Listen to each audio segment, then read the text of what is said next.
Hi friends, welcome to civil अमीन।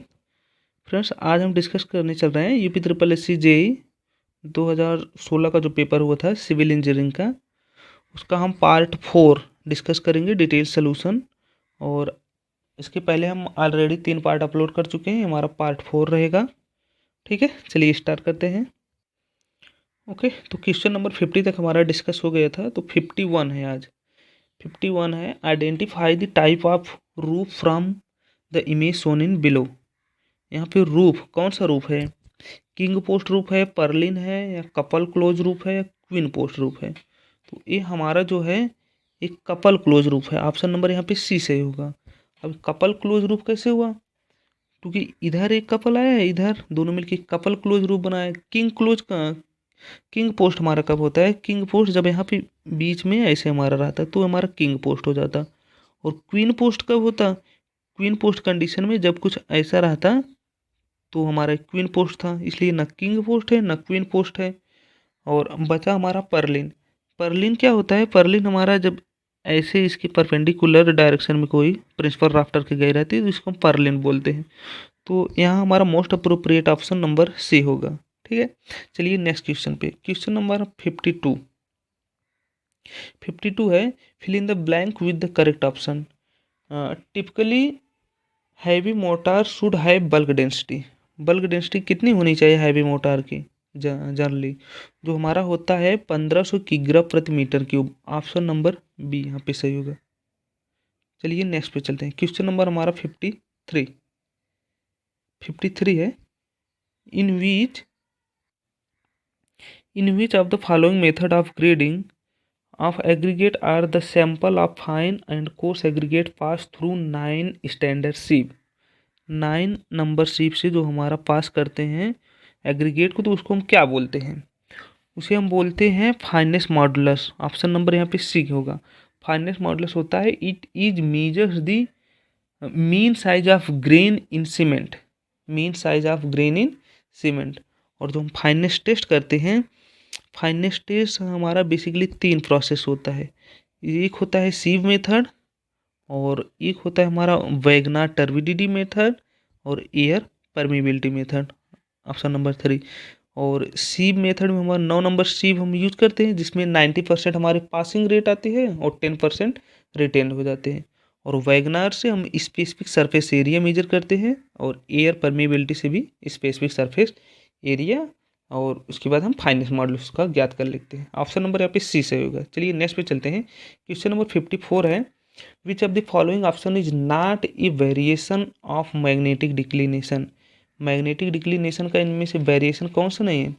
देखो, annual variation ही होता है, ड्यूरनल वेरिएशन जो पर डे बेसिस पे होता है ये भी होता है, सीजनल और इरेगुलर।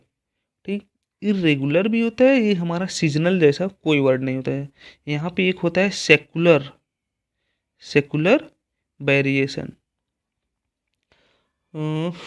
तो ऑप्शन नंबर यहाँ पे हमारा सी सही हो जाएगा, क्योंकि सीजनल वेरिएशन यहाँ पे नहीं होता है सीजन के रिस्पेक्ट में। मैग्नेटिक डिक्लिनेशन जो हमारा वेरी करता है सीजन के रिस्पेक्ट में नहीं करता है। जो डिक्लिनेशन होता है the change in direction of magnetic meridian at any variation in magnetic declination given place are not constant. ये होता है हमारा change in direction of magnetic meridian at any given place are not constant. Constant नहीं होता, किसी given place पर change होता रहता है, उसे हम मैग्नेटिक डिक्लिनेशन बोलते हैं। ठीक, ऑप्शन नंबर सी से होगा। नेक्स्ट पे चलते हैं। क्वेश्चन नंबर हमारा 55 है, choose the option that best describe gables. जो गैबल्स को बेस्ट डिस्क्राइब करता हो। 55 गैबल क्या होता है? The triangular upper part of wall form at end of pitch roof. तो हमारा ऑप्शन नंबर यहाँ पे ए ही सही हो जाएगा। गैबल जो हमारा होता है जैसे हमारा कोई रूफ है, रूफ, और इस पे यहाँ पे है इस टाइप का। ठीक, तो यहाँ पे गैबल यही होता है। गैबल इस पोर्शन को बोलते हैं, गैबल बोलते हैं हम अपर पार्ट ऑफ द वॉल। ये हमारा वॉल हो गया, वॉल का अपर पार्ट, ये जो एरिया है इसको हम गैबल बोलते हैं, इसको हम गैबल बोलते हैं। तो ऑप्शन नंबर यहाँ पे हमारा ए सही हो जाएगा। और जो ए हमारे हैं इसको हिप बोलते हैं, और नीचे हमारा वॉल है ही। चलिए आप नेक्स्ट क्वेश्चन चलिए, क्वेश्चन नंबर 56 है, विच of the following machine can be use for top soil removal. Top soil removal के लिए हम कौन सी मशीन यूज करते हैं? जैक हैमर ड्रिल नहीं, स्क्रैपर और है शटल कार और श्रेडर। तो इसमें हम यूज करते हैं स्क्रैपर, ऑप्शन नंबर बी, जो हम टॉप सॉइल रिमूवल के लिए स्क्रैपर यूज करते हैं। और जो हमारा ये होता है जैक हैमर ड्रिल, इसका बेसिकली यूज हम कहाँ करते हैं?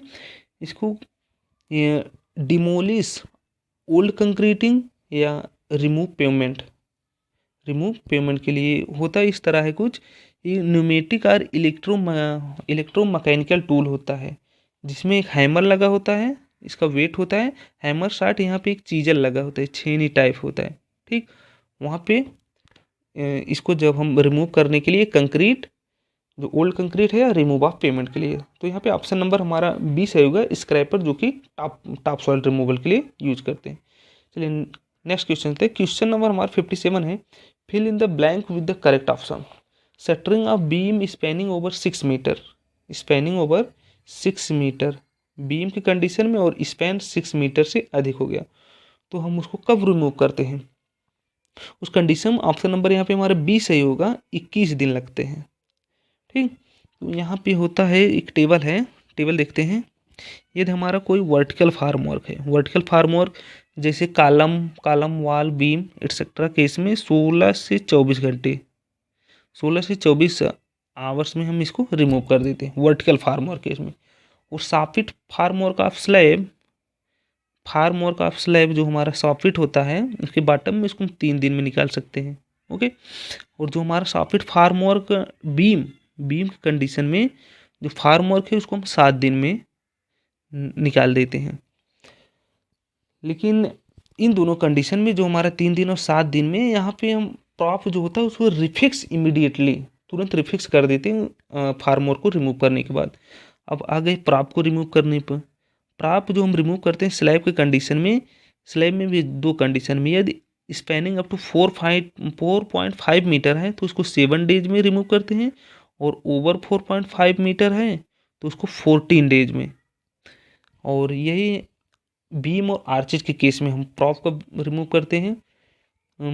ये भी, इसका भी 2 कंडीशन है, यदि अप टू 6 मीटर स्पैन है तो 14 डेज, और ओवर 6 मीटर स्पैन है तो हम इसको 21 डेज में रिमूव करते हैं। तो यहाँ पूछा हमारा ये लास्ट वाला गया था, स्पैनिंग ओवर 6 मीटर बीम के कंडीशन में, यहाँ यदि आर्च होता फिर भी, तो यहाँ पर हमारा 21 दिन होता, तो ऑप्शन नंबर यहाँ पे 20 है ये। चलिए नेक्स्ट क्वेश्चन नंबर हमारा है 58। Electromagnetic waves are least affected by which of the following. Least affected electromagnetic wave जो होता है, सबसे कम किससे अफेक्ट होता है? Air temperature, atmospheric pressure, vapour pressure है, विंड स्पीड। तो ऑप्शन यहाँ पे हमारा डी से होगा, विंड स्पीड से हमारा लीस्ट अफेक्टेड होते हैं। और जो अदर ऑप्शन है air temperature, atmospheric pressure, vapour से, इनसे जो हमारा अफेक्टेड होता है इलेक्ट्रिक वेव, मैग्नेटिक वेव्स। तो ऑप्शन नंबर यहाँ पे हमारा डी सही होगा। चलिए नेक्स्ट क्वेश्चन चलते हैं। नेक्स्ट क्वेश्चन जो है हमारा 59 देखते हैं। इस पे okay, specify the name of test done to analyze the composition of loam using the reference image. Loam के कंडीशन में पूछा है, तो इसको, ये हमारा कुछ ऐसा इमेज था, फिर ऐसा हुआ, ऐसा, फिर एकदम में स्कैटर्ड हो गया। तो निब्बल टेस्ट है, बाल है ड्रॉपिंग टेस्ट है, या कोहेजन टेस्ट है, कंसिस्टेंसी। तो ये हमारा बाल ड्रॉपिंग टेस्ट है। हमारा कुछ ऐसा बाल होता है, इस बाल को हम 1.5 मीटर हाइट से जो एक फ्लैट सरफेस पे गिराते हैं। तो ये लोम सॉइल के कंडीशन में जल्दी ये आगे जाते जाते बिखर जाता है। और लोम सॉइल क्या होती है? It is a mixture of sand, silt and clay size particle approximately in equal proportion, और sometime it contains organic matter. तो ऑप्शन नंबर यहाँ पे हमारा बी सही हो जाएगा, ठीक। चलते हैं नेक्स्ट क्वेश्चन नंबर 60 नंबर है हमारा। Specify the name of brick use for image shown. जो इमेज में हमारा ब्रिक शो किया गया है, ये कौन सी ब्रिक है? स्प्ले हेडर, और स्प्ले स्ट्रेचर, डार्क ग्लेज और बेवल्ड बेड। तो स्प्ले हेडर, चूँकि हमारा जानते हैं ये जो सामने वाला पोर्शन होता है, जैसे ये हमारा ब्रिक हो गया, ओके, तो ये वाला जो हमारा ये पोर्शन होता है इसको हम बोलते हैं हेडर, और इस लॉन्ग वाले पोर्शन को हम स्ट्रेचर बोलते हैं।